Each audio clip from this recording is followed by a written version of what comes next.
the seminar, I would like to do a very quick introduction about Petros. Um, so as you can see in my slide,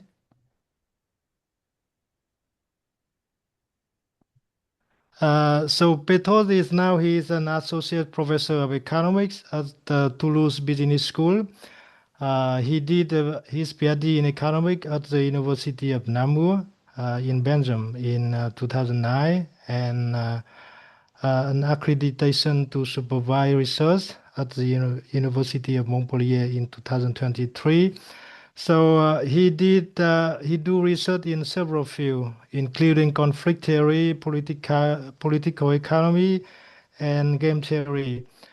Petros he published very well at very top journal, including European Economic Review, Rand Journal of Economic, and even Journal of Mathematical Economics.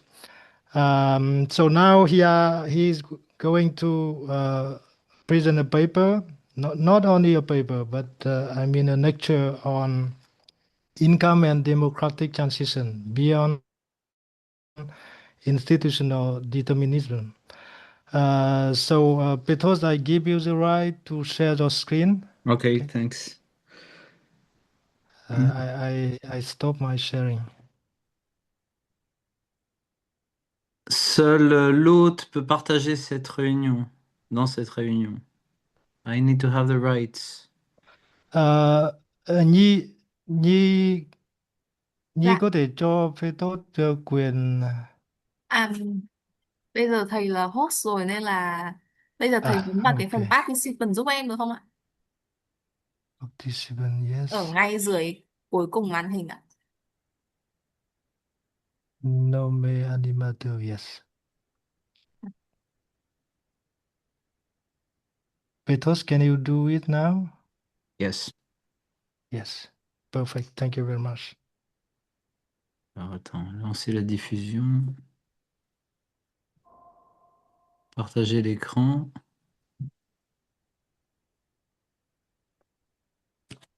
Do you see my slides? No. Yes. Yeah. Ah, okay, fantastic. Because we use Teams, I'm not very used to Zoom. Okay, many thanks to everyone. Thanks for having me in this seminar lecture. I'm very honored. Thanks for attending as well. Some of you, it's quite late for you, so thanks for your patience. I'm gonna present you as, I mean, it's not a lecture quite as Sang said. It's a summary of a study we did.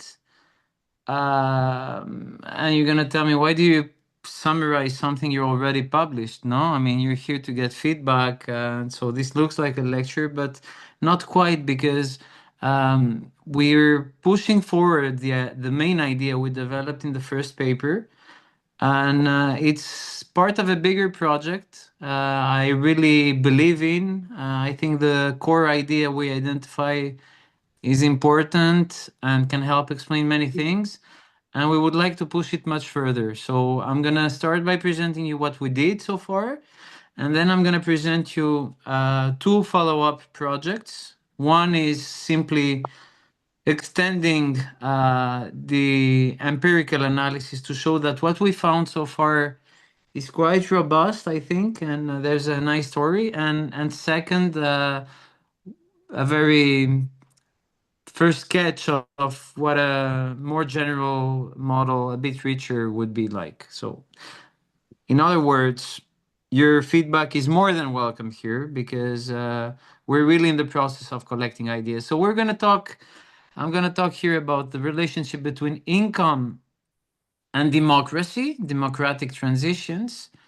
And I'm going to try convincing you that although institutions are a very important part of the story, they're not the entire story. So income, which is not an institution, it's a time varying, it's an endogenous variable, unlike institutions, which could be endogenous but will change over a very long time period. So income that changes over much shorter time periods has the capacity of directly influencing the degree of democracy in a country. So this is the story. The story is that, sure, institutions matter, whether you're more democratic or less, but income matters as well.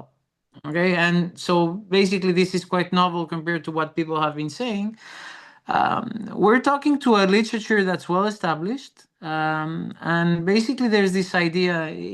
It dates back. You can go in, I think, in any culture, in any writings of philosophers, you would find writings about the relationship between how wealthy people are and how much, like, not necessarily under the term democracy, but how democratic a society is or should be, and so on and so forth. But there is this 1959 piece of Lipset in the American Political Science Review, where he exposes what is known as the modernization hypothesis. So the argument here is quite direct, right? If a country, a nation becomes wealthier, basically it has higher chances of sustaining democracy. So this is really taken by from his writings, right? The mechanism that Lipset has in mind is very intuitive and very convincing, probably as well. But it's a mechanism that doesn't need a theoretical model. You don't need mathematics to show that.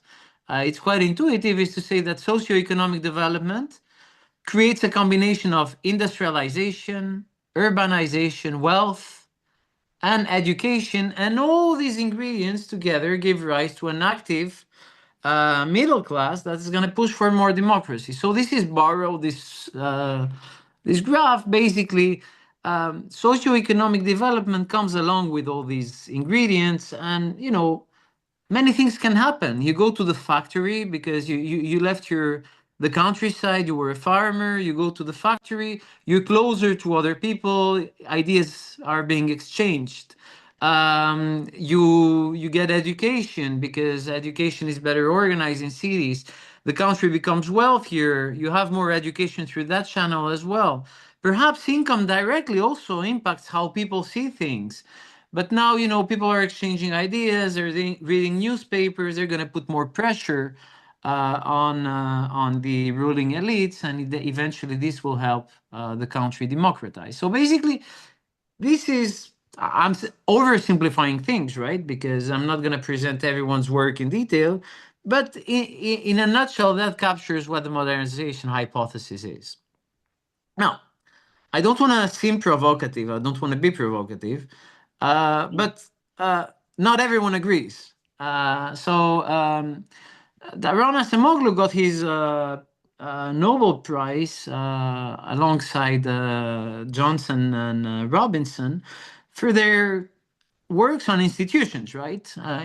Basically, they show that institutions are so important and explain many economic and eventually political outcomes as well. Okay, so let's adopt this institutionalist view for a while, and regarding the question I'm concerned with, the idea that Acemoglu and Robinson push forward a lot is that political developments are rooted in institutions. Anyone who's read the books, especially of Acemoglu and Robinson, will see that it's obvious.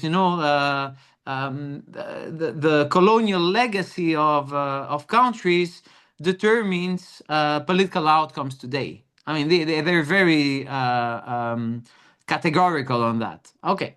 Now, there's many things that could happen, and there's like the research on the topic is really huge. But for instance, geography and climate of colonies determined early institutions. The way you colonize the Caribbean is not the same as the way you colonize the North American plains. And this eventually led to early institutions. You have institutional persistence, it didn't change through time. And this, according to them, explains today's institutions and, amongst others, also political regimes.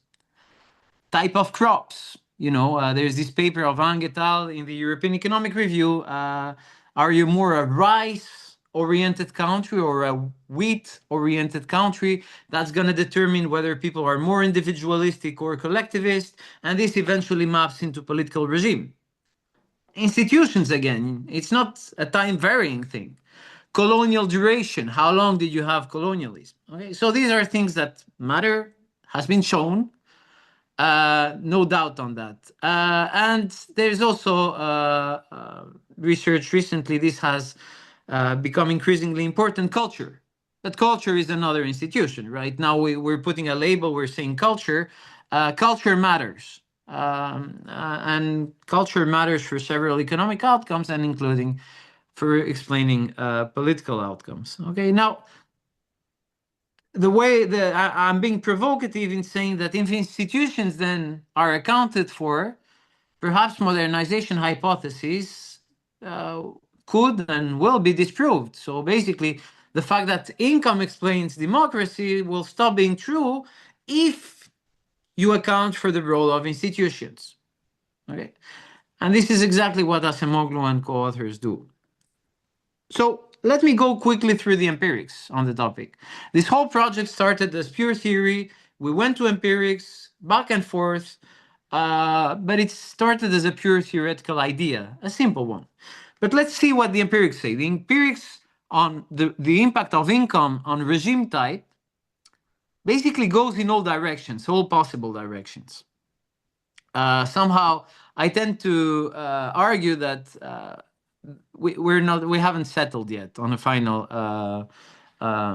causal relationship. Now, although some scholars show a positive causal link, so higher income, more democracy, which confirms Lipset's hypothesis. The big contribution on the topic is the paper of Acemoglu and co-authors called Income and Democracy in the American Economic Review in 2008, where basically what they do is they take cross-country data over 40 years, and they say, sure, some scholars have been showing that higher income maps into more democracy, but that's because they haven't used country fixed effects. So basically, if you fail to put country fixed effects in your regression, and you find something, this could very well be due to the fact that countries that have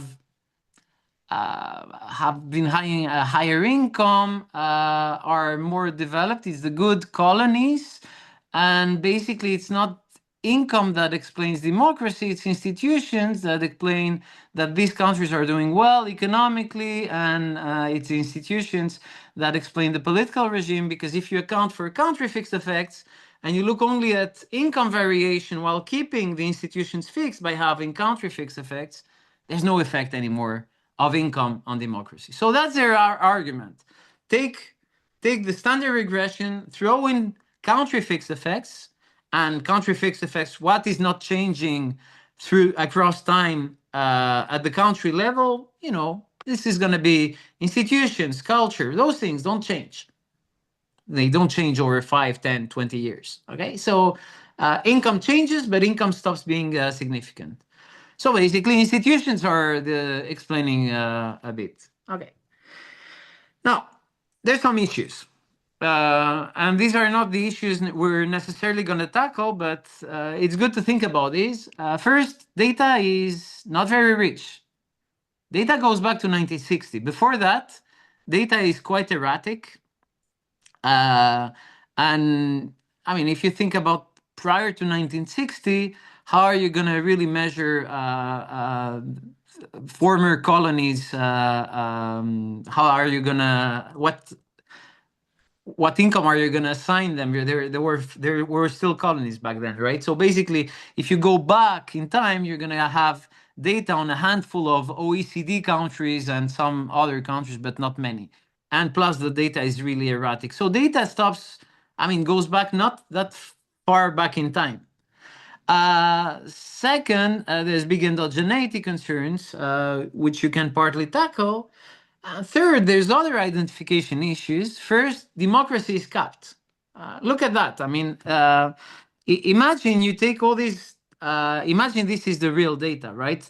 Imagine the on the upper part, you have the data, say in 1960, okay, and then democracy has a maximal value. There's several different indices to measure democracy.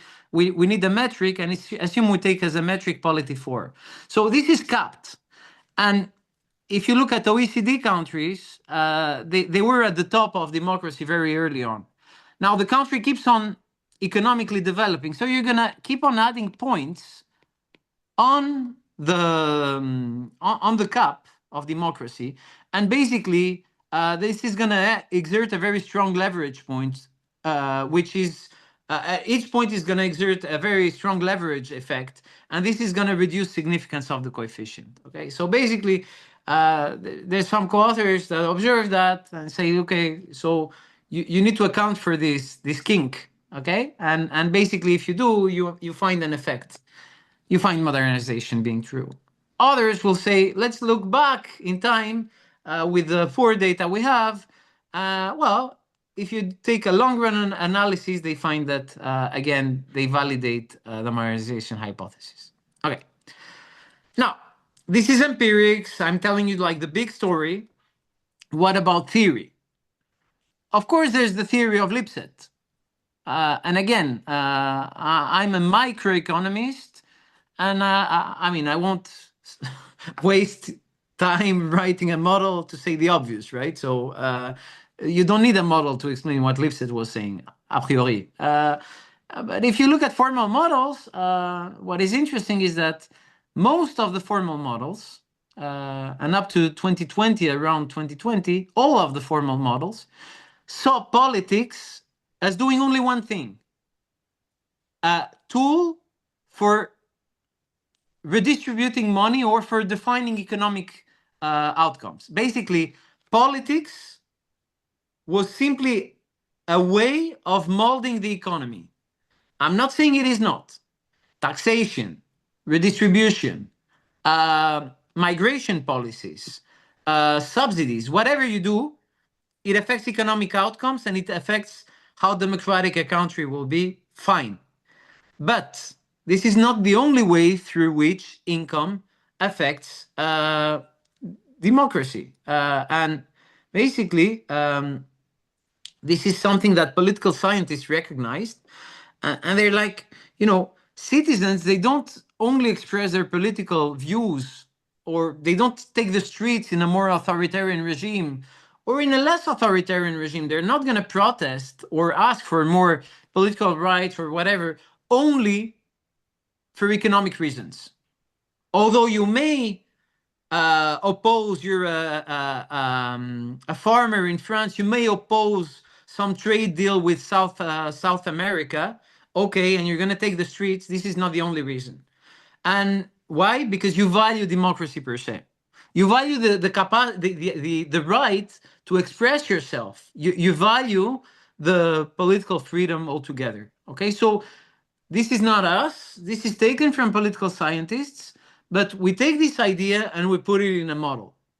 Now, interestingly, others did that recently, but we find novel results, and this is what we publish in Public Choice, and I'll try going relatively quickly through what we do. So what we do here is we develop a theoretical model to understand this link.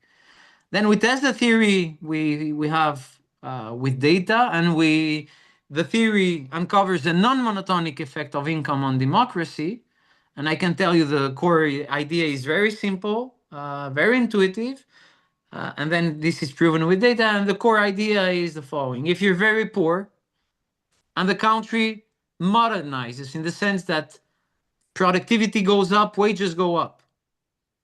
Now, what people will do in such instances is they're going to devote more time to go and work in the factory, because the marginal return of income is going to be very high. The marginal utility of income will be very high. So in a poor setup, if you increase opportunities for people, they're going to seize these opportunities.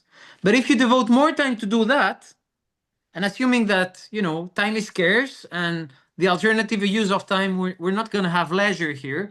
The alternative time use of time is putting pressure on the government. Whether you're behind your computer, blogging, you're taking the streets, you're organizing meetings, you name it. So basically, if opportunities to make money improve and you seize them, you're going to devote less time protesting, putting pressure on the elites. You allow them doing whatever they want. But if the country becomes wealthy enough, just like in labor economics, where you have this backward bending labor supply, what people will do is they're going to afford working less. Hourly wage goes up, you afford working less and still have a higher income. But by working less, you devote more time to protesting.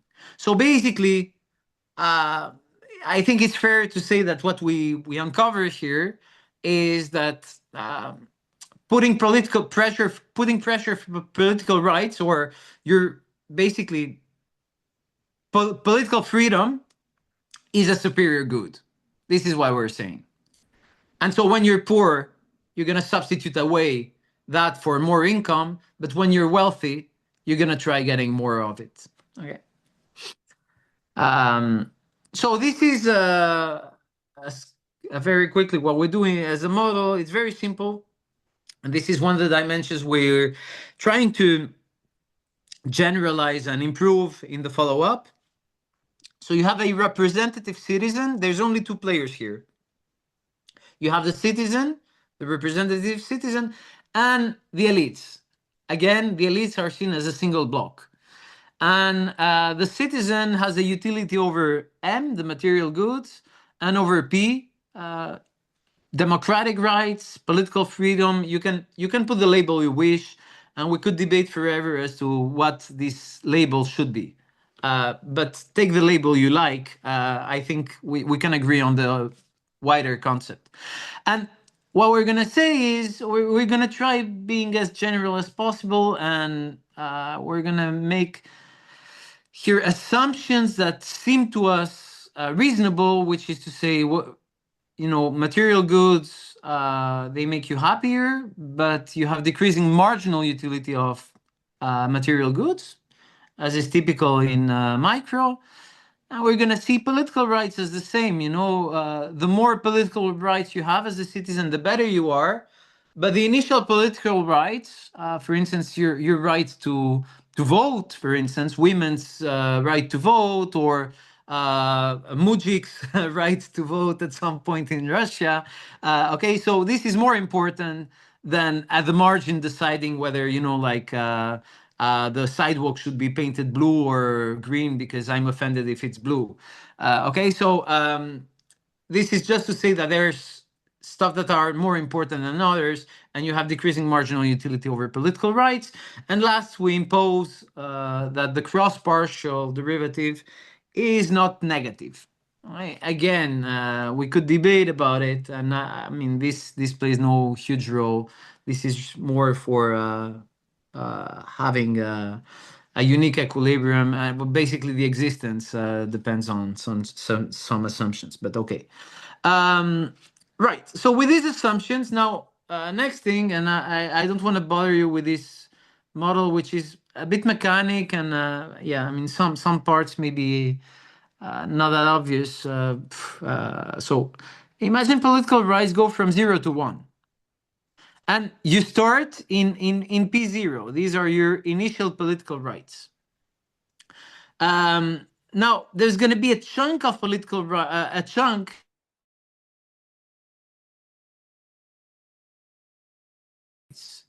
And this is going to be a chunk of size gamma. Okay, this is going to be a chunk of size gamma. Now, the citizen is going to be doing a bras de fer with the elites as to how much political rights he can gain, and the elites are trying to minimize political rights. So basically, the lower bound will be down here, and this is going to be the political rights down here if the citizen loses the contest. And up there, at the upper bound, you're going to have the political rights that will result if the citizen is the most successful in the contest. But then we could end up anywhere in between. Now, the contest is defined by this contest success function. X is going to be the effort put by citizens into getting political rights, and Y is going to be the effort put by the elites into constraining political rights. Now, what are the incentives of our two players? Well, the utility of the citizen is going to be a utility over material goods, as I said. So material goods will be here the first component of your utility function, and political rights P. So you value P directly. And your material goods will be what? Well, you're going to have an hourly wage W. E is going to be your time endowment, and X the time devoted to getting more P. So the more X you put, the more you're putting pressure in this contest, and the more political rights you're going to get. So you're improving the second argument of your utility function. But this is the opportunity cost, right? I mean, it's an opportunity cost because basically, if you devote more time to political rights, well, you're losing income. You're losing W for each unit of X devoted to fighting, if you wish. And then you're going to get part of R, which is some resources around oil, diamonds, whatever is in the country. But we don't need that argument, so we can drop it all together for the analysis and add it at the end, whatever. The elites, they're only appropriating part of the national resources are, and the less political rights around, so the more authoritarian the regime, the more they can enjoy these resources. And then they devote some time to Y, and Y is what? Well, Y, just for you to remember, is the effort of elites in constraining here, constraining political rights of citizens. Okay? So this is the model, quite simple, right? And we can drop this PR argument, as I said, and do the analysis. And so basically you have a game, two players, each optimizing their payoff. And then you have a very nice story here, which is to say that my citizen, when he optimizes, basically he's going to equalize the marginal utility of protesting, of putting time into pressuring for more political rights, and he's going to equalize that to the marginal cost of that, which is going to be the marginal foregone utility, which I'm not getting because I'm losing income at the margin. Okay, so I'm going to have, in essence, the marginal non-material gain, which is the marginal political gain, which needs to be equal to the marginal material cost, if you wish, brought in utils, in marginal utils. So you can rewrite that, and this is the beautiful part of it: is that you have, 101 economics, introductory economics class finding, which is to say that you have the ratio of your marginal utilities is going to be equal to the ratio of what? Well, to the ratio of marginal costs somehow. I mean, it's going to be basically you're going to have the slope of your indifference curve, which is going to be the marginal rate of substitution on the left side, will need to equal what? Well, the slope of your budget constraint. But your budget constraint here is a bit strange, right? Because your budget constraint is defined by your contest success function. So what happens is that imagine you devote all your time, you're in the blue situation. You devote all your time to working in the factory. If you do so, you are down here. You're in at this point. Now, each unit of time you stop devoting to working in the factory, you take away time from the factory to go and put more time in the streets to get more political rights. Well, this is going to increase political rights at first quite a lot. Why?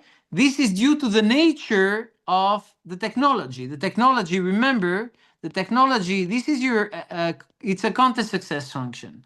So basically, if you look at the marginal success, if you wish, the marginal success is going to be y over x plus y to the square. So basically, this implies that when x is low, the marginal effect on p is going to be quite strong. However, when you already devoted a lot of time to fighting, you're left with little time working, right? So your income is low. Well, X is going to be very high already, and so the marginal return to political activity will be low. So there, the slope here up here will be quite low. And so this means that the marginal rate of transformation between M and P is not linear here. Okay, you have a nice concave frontier.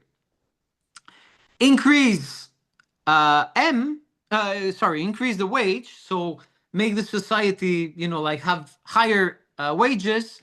What you're gonna do is you're gonna move this frontier to the right. So this is the effect on the marginal rate on transformation. And basically, with these two strengths in mind, what we get is very nice graphs. Imagine we start with a situation where initially we're in A on this graph. We are here. And now we have a modernization shock, which is modeled here as an increase in wage. What is going to happen?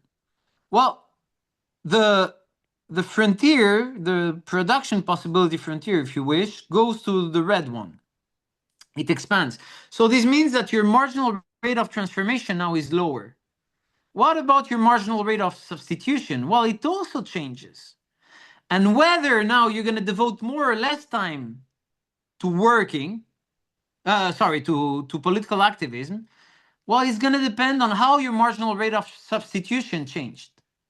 So if your your indifference curves are very flat, basically this means that you're going to end up in point B.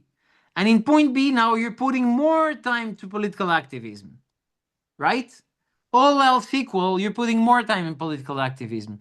But if your marginal rate of substitution is larger, so your indifference curves are steeper, you're going to end up here on the right side on a point where you're putting less time in political activism. Okay, so basically this is the story. And if you look at the components of our story of our marginal rate of substitution equal to the marginal rate of transformation, and you look at how this optimality condition changes with a rise in hourly wage, what you find is that in poor countries, this is the prediction, it's more likely that an increase in income or in wages and eventually in income is going to lead in a drop in democracy because it's going to lead in a drop in political activism. So it's what I told you in the beginning. If you're poor and hourly wage goes up, people are devote more time to work, less time to political activism. And the reverse is true as well. If you're rich and you have an increase in hourly wage, you're going to have people working less. Their income is still going to go up, their overall income, but they're going to devote more time to political activism. And basically, we deduce that there should be a U is not exactly the right term, but a non-monotonic relationship between income and democracy. Okay, so this is our theoretical findings, and then we take it to the empirics. So the empirics. What Acemoglu and co-authors do is, they first say, okay, let's do a regression where we're going to throw all the data we have, and we're going to look at the effect of income you have the log of income on the x-axis. On democracy, here is the Freedom House Index, but whatever, okay, on the y-axis. Well, there's a positive significant effect of income on democracy. Oh, Lipset is correct. But then they're like, do the same thing, but simply throw in fixed effects.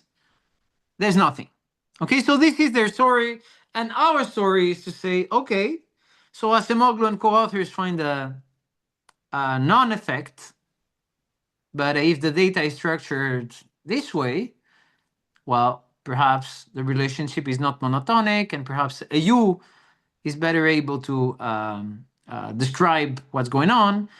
Although you can see that if the data is not symmetrically distributed around the vertex, the U is not the best fit, right? So perhaps a V is more appropriate.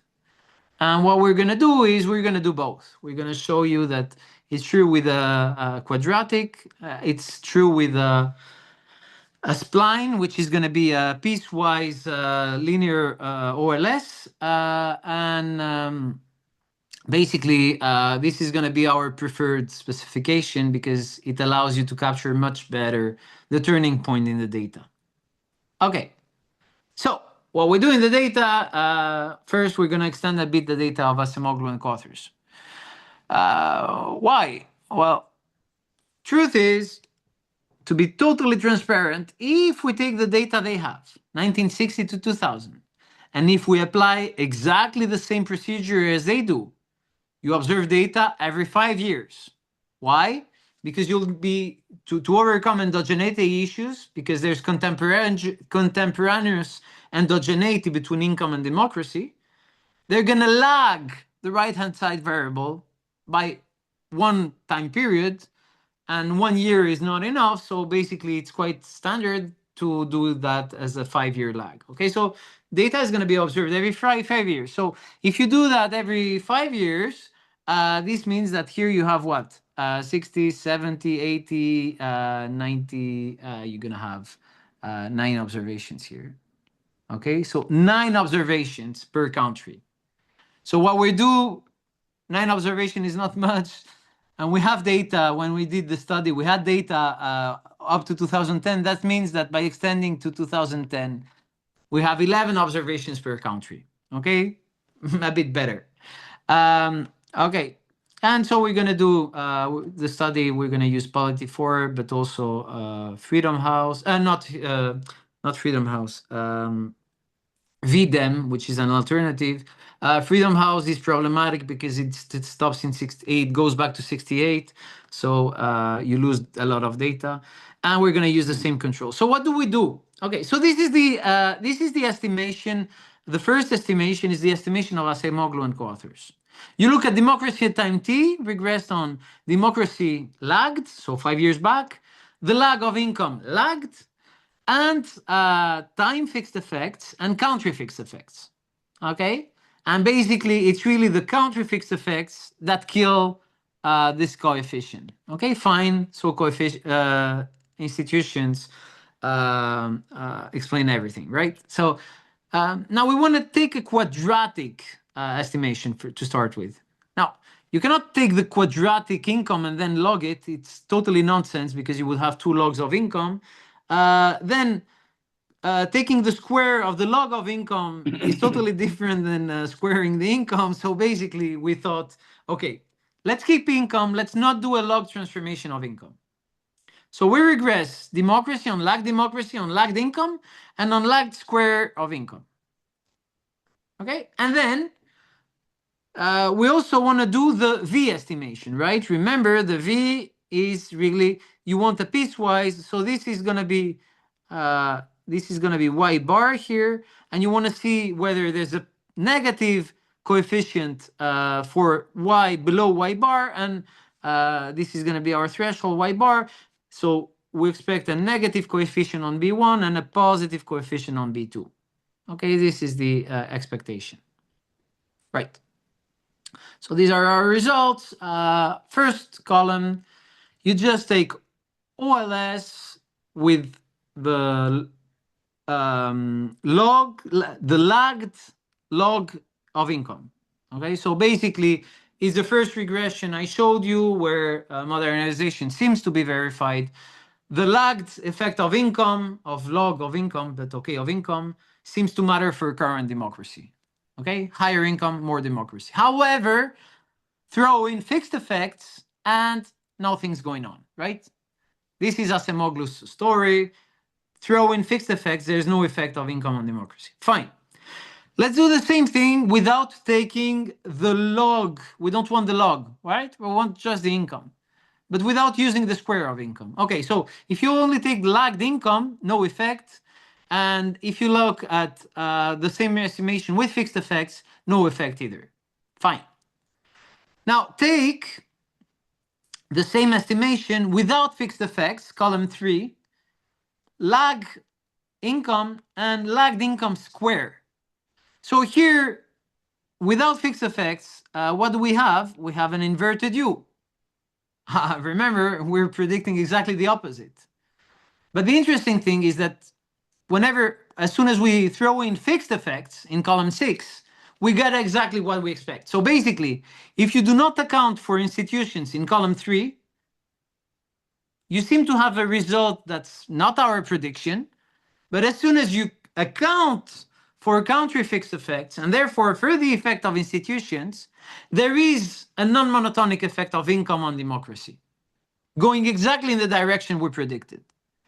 Now, there's for those of you that are more are more applied, you're going to tell me there's endogeneity issues by lagging, and so you need to do GMM and do. So what we did is we did the Anderson-Xiao estimation and the Arellano bond, which partly takes care of the endogeneity issues, and the results survive. Okay, so basically this is the benchmark, and then we did it with a V, right? Remember, there's the V. Now the V, very interesting, same thing.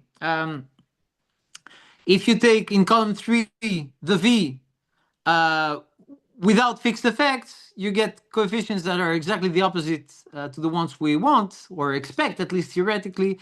And in column 6, when we throw in fixed effects, we find that there's really a V. It's a peculiar V because it's a V that says, you have a very strong decreasing part and then a very mild increasing part. Okay. So this is our theoretical empirical findings. Then the V, how do we pick this turning point? Well, this turning point here is $40,000 per capita, and apparently there's no commonly accepted rule for determining this knot, the turning knot. So it's a trial and error.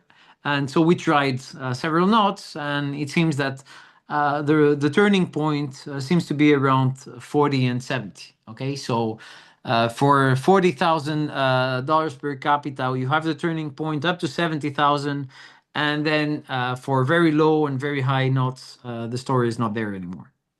Okay. Now this is how the data looks like, and you're going to tell me, "Ooh, this really looks bad." This really looks bad because there seem to be some outliers here, and even these ones, I see Kuwait, I see. So what's going on? I see Qatar. So is your story really there, or is it like driven by a couple of observations? Well, we did a lot of robustness tests. First, we threw in all the same controls as Acemoglu et al. We excluded these outliers. We excluded big oil producers, Middle East and North African countries. We excluded the wealthiest countries. We used another value of democracy. We took data back to 1800, and all these exercises, empirical exercises, confirmed the non-monotonic story. Now, this is what we did so far. Now, what we're doing in what comes out next, right? So, and here your input will be much welcome, but also input on past things, because it's a big project, right? I intend to work on that for several years. I'm really interested in the question. Perhaps we only threw in fixed effects, but not all institutions are the same. So if you don't account correctly for different institutions across countries, basically you're not taking into account institutions correctly. There could be groups of countries that have some common institution. Perhaps, Latin American countries behave in a different way than the rest of the world. And perhaps our results wouldn't be there if we accounted correctly for these institutions. So this is the idea. And in fact, it comes from where? Well, there's a follow-up in the AR as well by Cervellati et al. That says that, okay, Acemoglu a co-authors show that income doesn't matter, and they show that if you look for colonial status of countries, conditional on colonial status, income matters. Okay, so basically they're saying find fixed effects. But then if you put a colonial dummy, this is going to change, a colonial fixed effect. This is going to change the picture. And so this put us like made us think. There's no effect. There's a positive effect if you don't account for fixed effects. There's no effect if you account for a fixed effect. Well, if you distinguish in red colonies here from in blue non-colonies, non-colonies have a positive effect, and colonies seem to have a negative effect of income. I think in their empirics there's no effect. However, if you look in the last panel, what they find is that countries that have never been colonized, higher income, more democracy. Countries that have been colonized, in red, but had bad institutions, okay? You didn't colonize them like in the US. You went there, you extracted resources, you set up bad institutions. Well, you have a negative effect of income on democracy. And here you have a nil effect, if I recall correctly. So basically, colonial status matters. So they say, and we thought, okay, let's see. Perhaps colonial status matters. Perhaps the legal origins of countries matters. What kind of legal system did you inherit? Perhaps religion matters. Perhaps the degree of kinship matters. There's a measure of how kin-related we are to each other, how kinship is strong in a country. For instance, it's going to be more intense in the Middle East than, say, in France. Okay, perhaps that matters. Perhaps this rice-wet suitability ratio matters. Okay, so these are the institutional factors we thought about, and we were like, okay, so we have the setup, and let's try see if each of these ingredients matters. So what we had so far in the spline, and we're going to do that with the spline only because that's the cleanest way of doing it, we said, if you look at a spline regression, you find that for low incomes, there is a negative effect of income on democracy. And for high incomes, there's a positive effect. Okay, this is our theory. Now, the question is, if you do the same thing, but you interact with colonial status. So CI here is going to be equal to 1 if you've ever been colonized. So basically what we're looking at is there a differential effect, an extra effect of income on democracy in countries that were colonized? And this is going to be captured by CL. CL for low income countries that have been colonized, CH for high income countries that have been colonized. And perhaps, as Cervellati and co-authors do, if you add that, the effects of income on democracy disappears. Here are the results. Oops. The results show the following. I think it's very interesting. We did the following. We first run, in a second step we did that. But if we run the regression on high income only in column 1 on countries that have been colonized, you only have the decreasing part. Okay? The increasing part for high incomes, nothing's going on. This is totally not significant. Okay? Very high standard error compared to the coefficient. If you look at countries that have been never colonized in the second column, you only have the high part, the high income part. So this already makes us think that perhaps, colonial status matters. No, it doesn't. What colonies do here is countries that have been colonized apparently seem to be in the lower income group, and countries that have never been colonized seem to be in the higher income group. That's why we have these coefficients. And basically, when we run the regression with this interacted term, we find that the non-interacted coefficients that are here and there have the correct sign, the sign we expected them to have, and significant. And the interacted term with colonial status, not significant. So there seems to be nothing going on by being a colony on top of, your income level. And we did loads of controls again. That seems to be robust. Loads of controls. We're happy about that. And then we're like, okay, but Cervellari et al. Distinguish between colonies that have bad institutions, weak institutions, and strong institutions. So what we do, we're going to divide them, right? We're going to have, this is going to be the bad colony effect. Okay, we're going to interact bad colony with income, low income and high income. And then we're going to have also the colony effect. So the colony effect, which doesn't distinguish if you're bad or good. So meaning that it's the effect net of having a bad colony. And so if our theory is correct, we should expect only the B coefficients to be significant and of the right sign. And essentially, this is exactly what we find. So we have our Bayes regression in the first column. If we interact here, only bad colonies in column, no, only only colonies in column 2, and then only colonies with good institutions in column 3, and then all we find that always, is the first two coefficients that are significant and all the rest is not significant, meaning that there's nothing happening particularly in colonies and neither by colonial status. And then what we did, and I'm gonna accelerate a bit perhaps, is we also looked at colonial origins. So basically, what is important here to realize, because at first we were a bit disappointed, we run an Arellano bond regression because of the endogeneity issues. But the Arellano bond is highly problematic when you're going to interact your income. Remember, we have income, lagged income.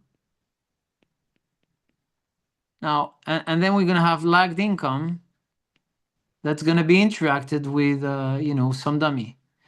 Now, if you do an Arellano bond, which is the differences, there's going to be no difference in our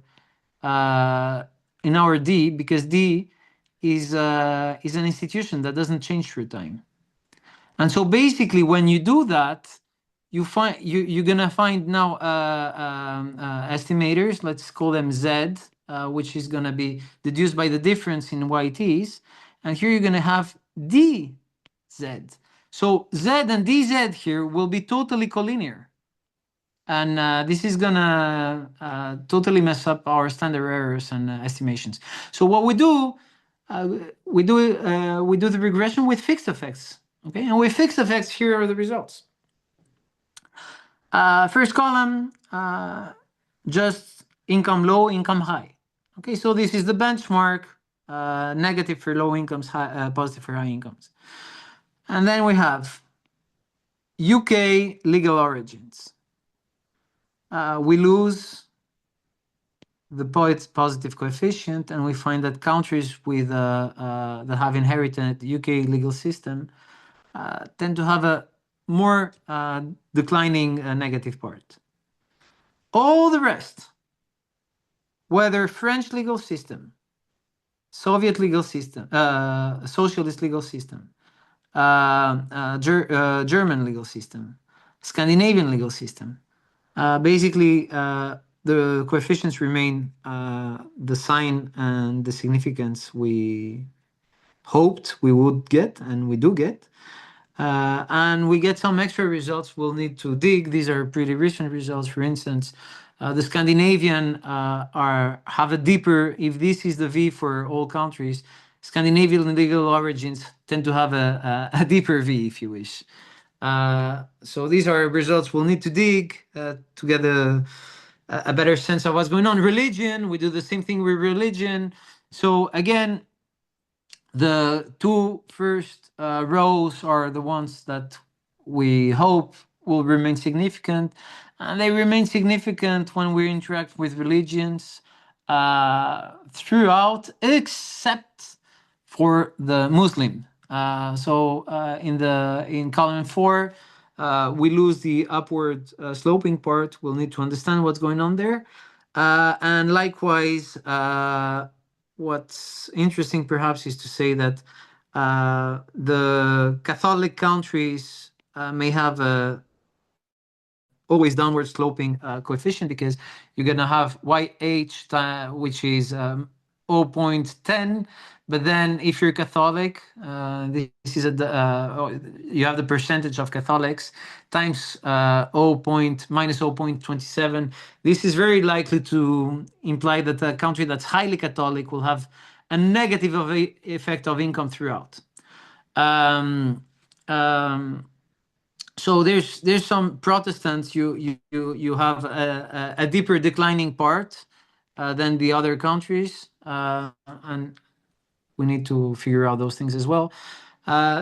Next, we do the same exercise with kinship. It's a question that I'm personally interested in. We just worked with a colleague on that concept. So there's a kinship index going from -2 to +2 being the places where you have the strongest kinship.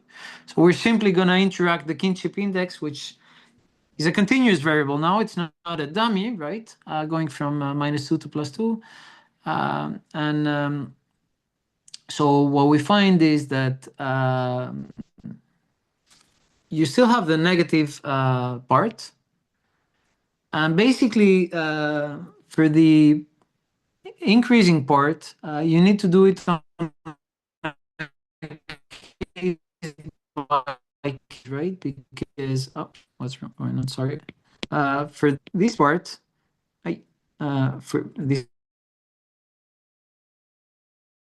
the joint significance here of these coefficients, but also you will need to interact you will need to interact this coefficient with the degree of kinship of the country. And it seems that there's going to be a positive effect of higher income on democracy, and that this effect is more pronounced in countries that have higher kinship. Okay, so as you become wealthier, this is particularly salient for driving democratization in countries where kinship is stronger. So in weaker kinship countries, it's going to be weaker, the effect. And last, we look at the Angetal-Rice-Sweat ratio. And here we don't know what to think. We may drop that altogether because we get very strange coefficients. We need to dig that.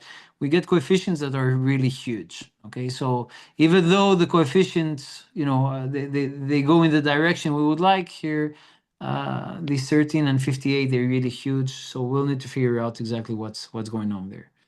Okay, so this is the empirical stuff. And we think that we have a strong story to sell that institutions matter, because without fixed effects, nothing's going on. But as soon as you throw in fixed effects, income seems to survive throughout. Okay? Whatever institution, whatever, if you account for the institutions we've been looking into. And we figured out that this was quite interesting as a result. And then, as I've been presenting this project, the paper before for a while, people keep on coming to me and say, people come with the classical questions. What about China? What is your story saying about China? China is becoming wealthier and nothing's happening. What about India, says an Indian? And immediately they start jumping on the concept of inequality, which is a very fair point, because modernization taking place in a highly unequal place is likely to have a very different impact on how the population will behave compared to a country that's very equal. Okay, so we need to figure out what's going on. So this is the most preliminary thing we have. So I'm really throwing you a sketch of what we're doing. And it's very early steps, so please don't kill me. What I thought is to develop a Metzler-Richards political economy model to capture the effect of inequality. So what the Metzler-Richards model does is to assume there's two groups in society. We're going to say there's the rich and the poor. And basically, they're going to have simply different productivities, if you wish, different wages. WG, WP. And it's a Metzler-Richard model because there's going to be taxation. Everyone's taxed. So everyone gets an hourly wage of WG, depending on your group. The time devoted to work is going to be equal 1 is going to be your time endowment minus X. X is going to be the time devoted to political activism. So basically, you're going to have some gross income that is taxed. So you're going to retain 1 minus tau of it. And you're going to get some redistribution, which is going to be total taxes collected on all the population redistributed uniformly. Okay, this is the Metzler-Richard model where you have two groups, everyone's taxed, and you have a redistribution. And you have a continuum of individuals, so it's not one representative individual. And so basically, you cannot be strategic in this setup. Okay, no player can be strategic here. So you're gonna have preferences over material goods again. M. G. Well, if you're in a group G, but each individual, to be totally correct, I should have said UIG or UGI if you prefer, MGI, HGI. Okay, there should be an I, but just for clarity, I dropped it. So you're gonna have utility coming from your material consumption and then from activism.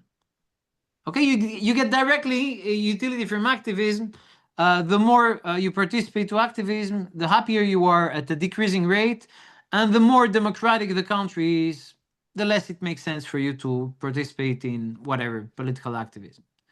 Now you're gonna say yes, but the less democratic, the more costly it is, so the less you would like to do it. Okay, so these are dimensions we may consider including afterwards.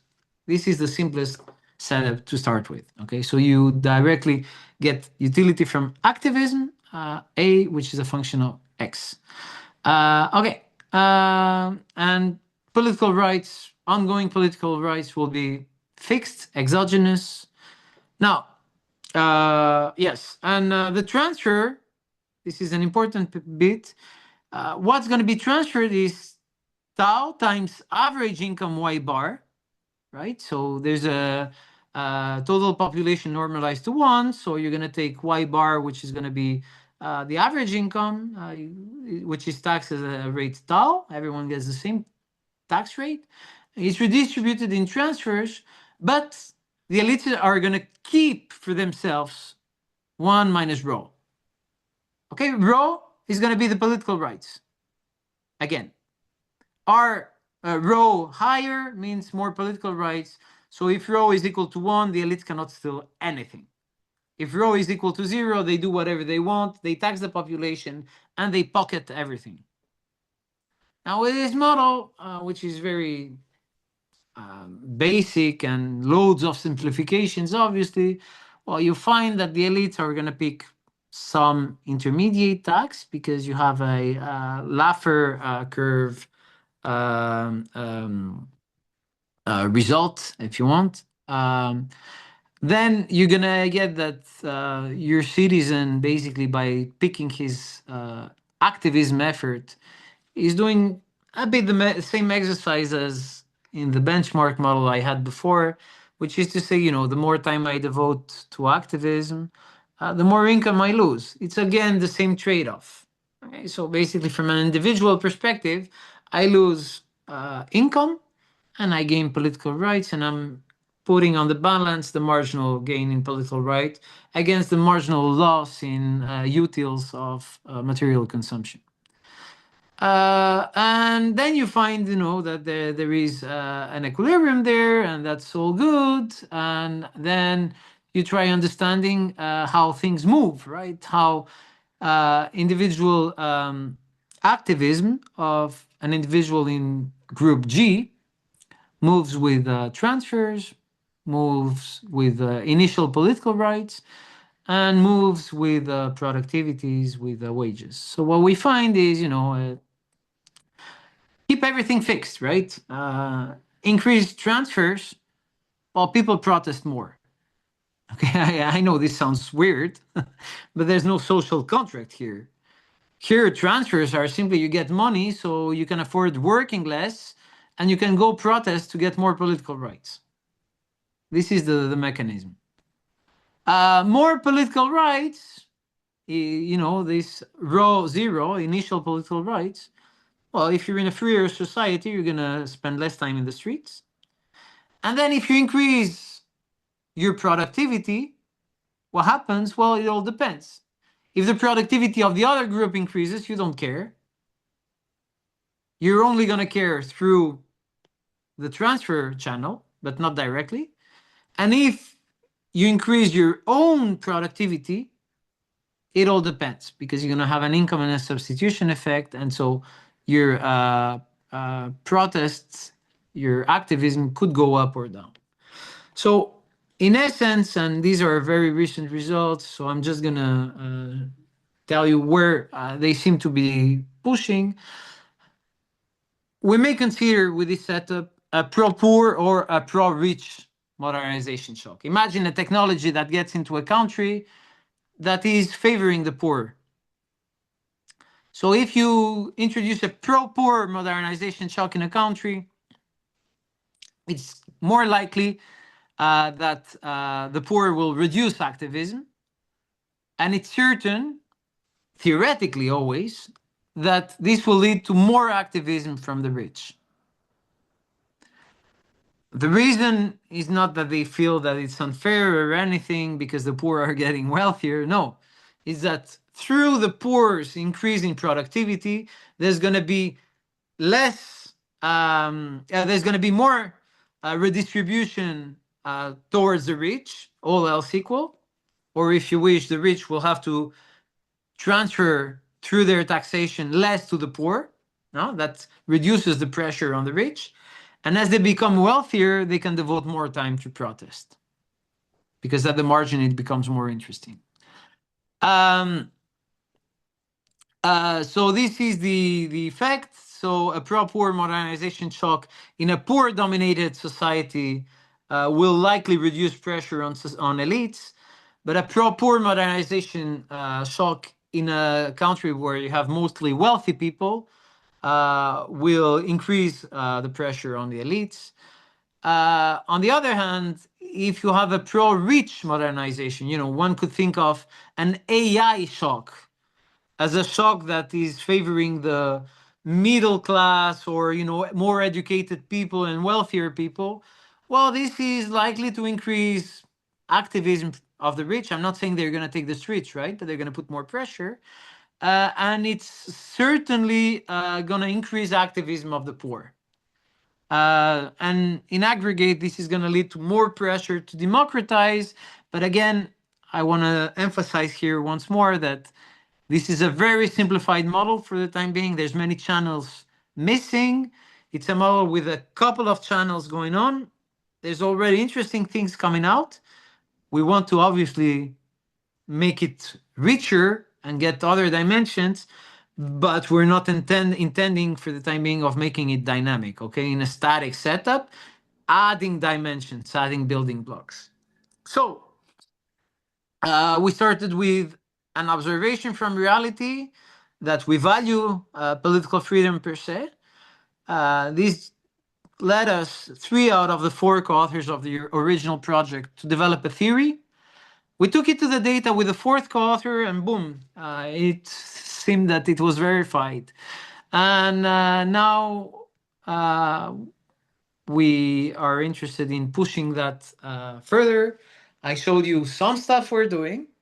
And what we would like to do, beyond exploring the role of inequality, is also, having individual level panel data. People being, same people being interviewed year after year. We can follow the evolution of their income and of their activism to see if our theory at the micro level is true or not. And there's a bunch of other things. Eventually, I know that having dynamics would make it closer to reality, because there's this feedback loop that we're totally failing to capture in a static version of the model. But the complexity is also getting out of control by having dynamics. So this is going to be for a future project if I still have endurance and years ahead. So I'm going to stop here, Sang, and I'll be happy to collect any comment or having a discussion. Yes, thank you very much, Petros, for very nice and insightful presentation. So now it's time for question and comment. If you want to have a comment, you can talk directly.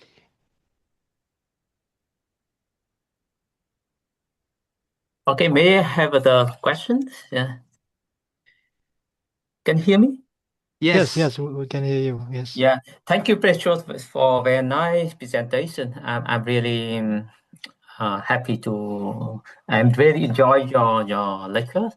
Thank you. So my question is, I wonder whether you capture the state capacity in the model. Because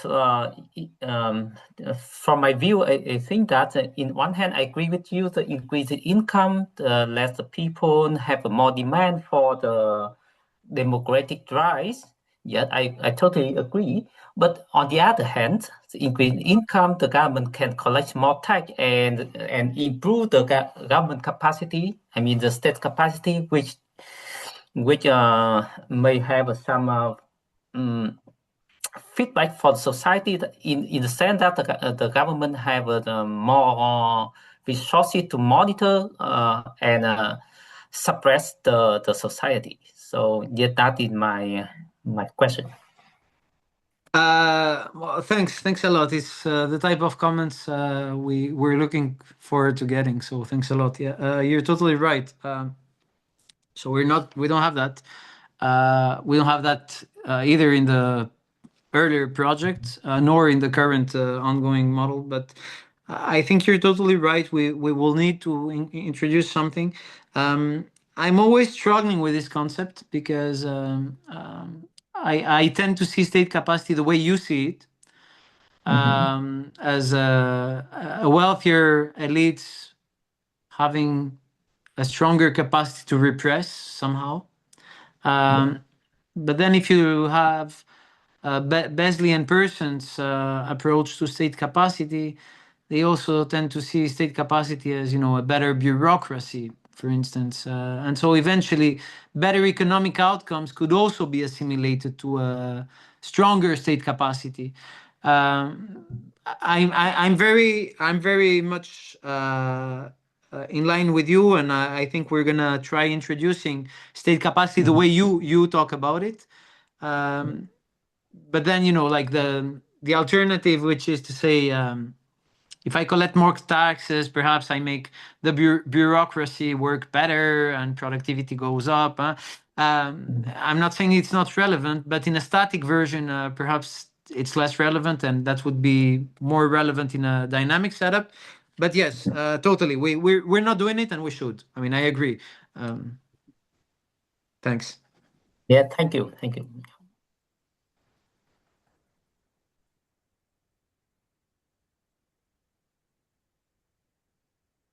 And other comments? So I have just a comment. It seems to me that first, thank you very much for your presentation. I enjoyed to hear it. And about the notion of democracy, in your model, it seems to me that it is quite homogeneous. Or actually, I think that there are many types of democracy. This may be democratic, for example. You can to become a country, become people democratic. People can enjoy everything. I mean, you can go to the theater to listen to hear the songs and so on. But there is a kind of democracy, for example, political democracy. And then I think that in your utility function, you do not distinguish between these types of democracy.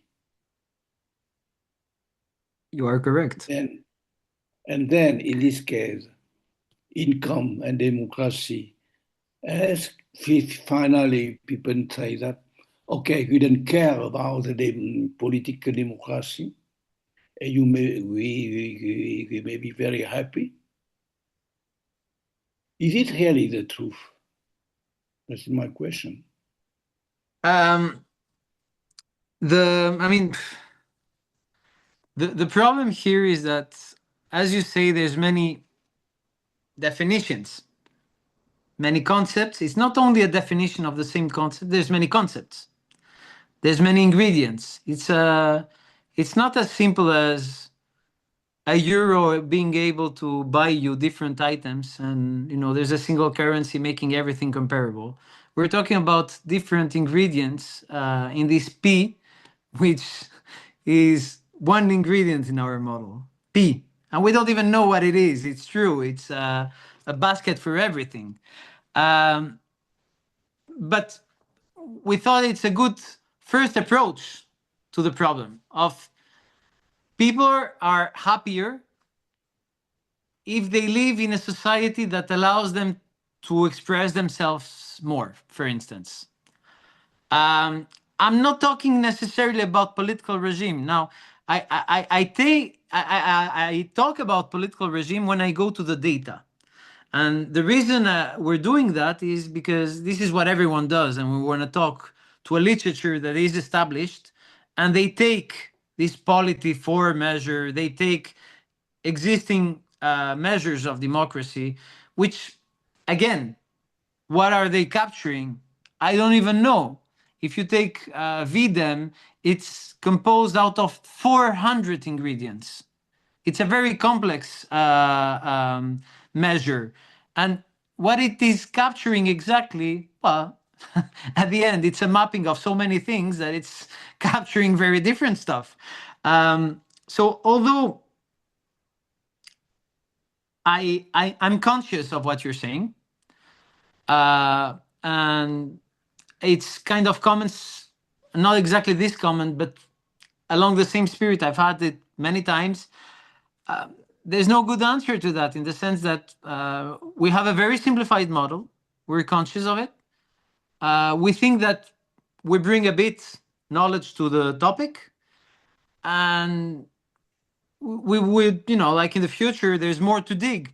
That's the only thing I can tell you at this stage. We're not doing it, but we realize that it's more complex than that, of course. But rather than not talking a bit at all about it because it's too complex, we simplify it and we talk a bit about it. I mean, we don't adopt a definite stand on it. We're bringing some results that we think are interesting, and if you start digging, you're gonna find other stuff. But it's better than not saying anything at this stage. So it's the only thing I can say. But yeah, I mean, I realize. Yeah. Thanks.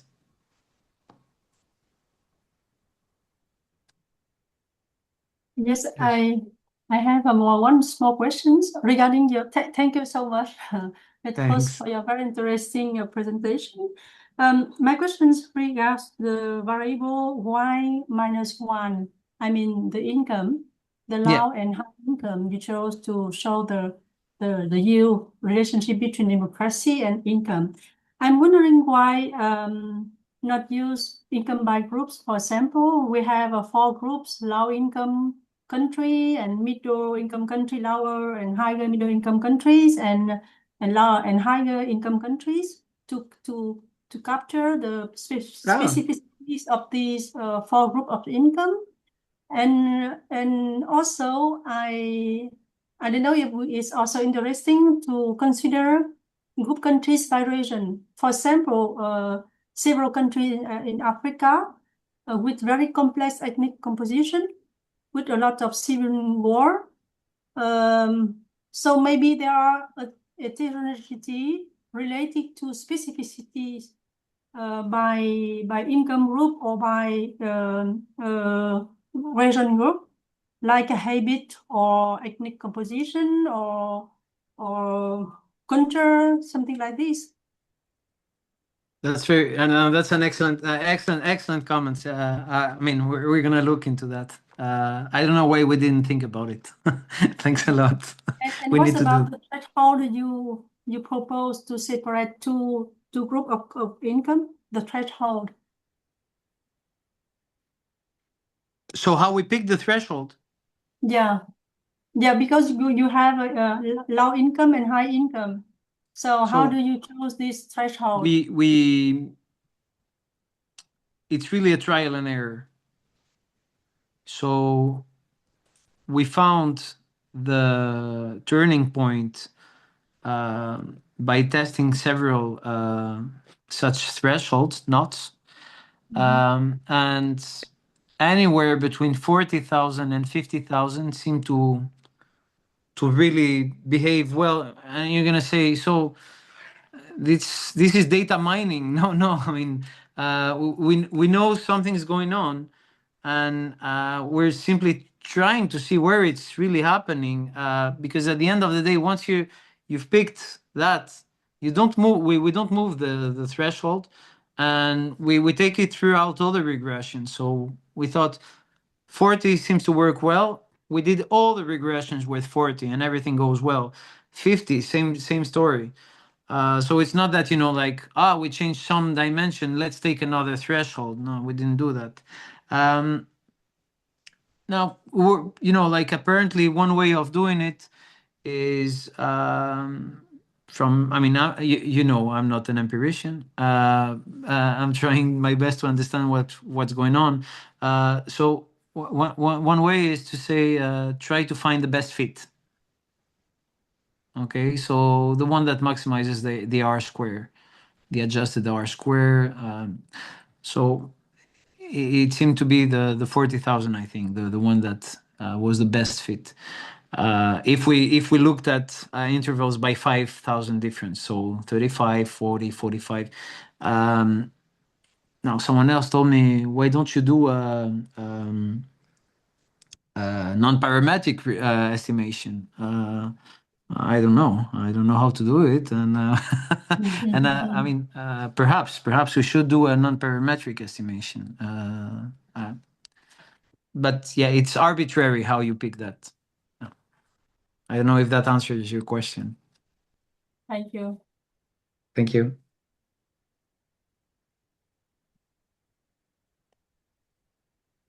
Yeah. Do you have other comments?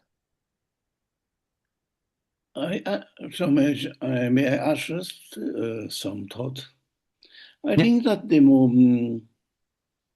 may I speak? Yes. I think that political democracies become a concern when it is strongly related to corruption and diversion.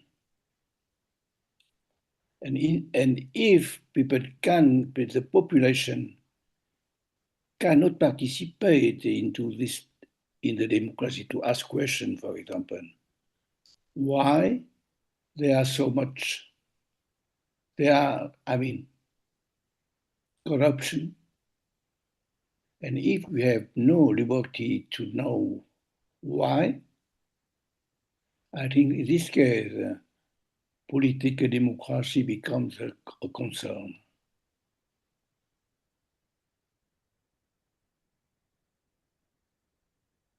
Because non-political democracy becomes a waste, in terms of resources of the country. Yes, but won't you agree that corruption is one ingredient? It could be an unfair allocation of resources. Yeah, for example, suppose that the head of the region decide to affect, the project to some group. And after that, himself, he shares, the gain of the project. Yeah, I know. You say? Yeah. It could also be I decide a trade policy that's going to favor a group that supports me. So with my colleague, we had a paper published in Fulbright review, of economics, and we show that for the state-owned firms, the diversion of the research was very high, about 60%. The mechanism is the following. Suppose I am the manager of the state-owned firm. I say that I want to have 1 billion of US dollar for my investment. The minister say, okay, but you confirm, you deny that you receive 1 billion, but you receive only 800 million, 200 million, we keep that. Mm. You understand? Mm. Yeah, that's corruption. We say that diversion, we don't say any corruption. Okay. Okay. Yeah, thanks. Is there some other one who want to have comment?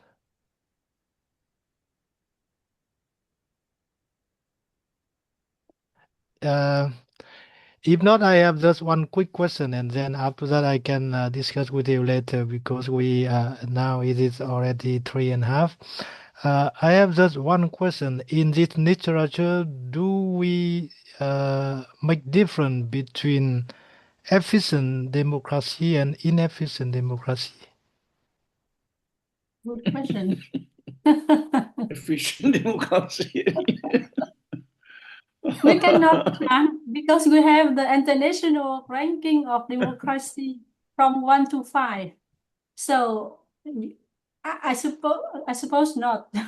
Because it is just the definition of democracy, but not.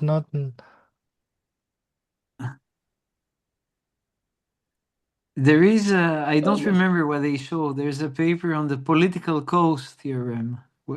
Perhaps there's something into there. Yeah. I need to. I mean, I don't remember. Okay. I think one way to distinguish between good or bad democracy is related to the happiness of the population. So we should combine with an analysis on the happiness index in country where is democracy or not. But the index of democracy is I mean there is a ranking by World Bank. I don't think so. There is a classification by good or bad democracy in this index. But how are you going to collect this data? I mean, in North Korea, everyone is very happy, I think. No, there is the work happiness index combined by income and lifetime and Have you something seen like who's the most happy on Earth? Yeah, it's not subjective well-being. I mean, the happiness index is combined with income and other things. No, I know, but I mean, I don't buy it. I mean, Ah. when I see who's the most happy, I mean, I don't know. It's not easy to measure happiness. I don't know. It's I think even the most up-to-date techniques, I'm not sure. I mean, I'm not convinced they're really capturing happiness, but perhaps. Yeah. Do you have other comment, other point?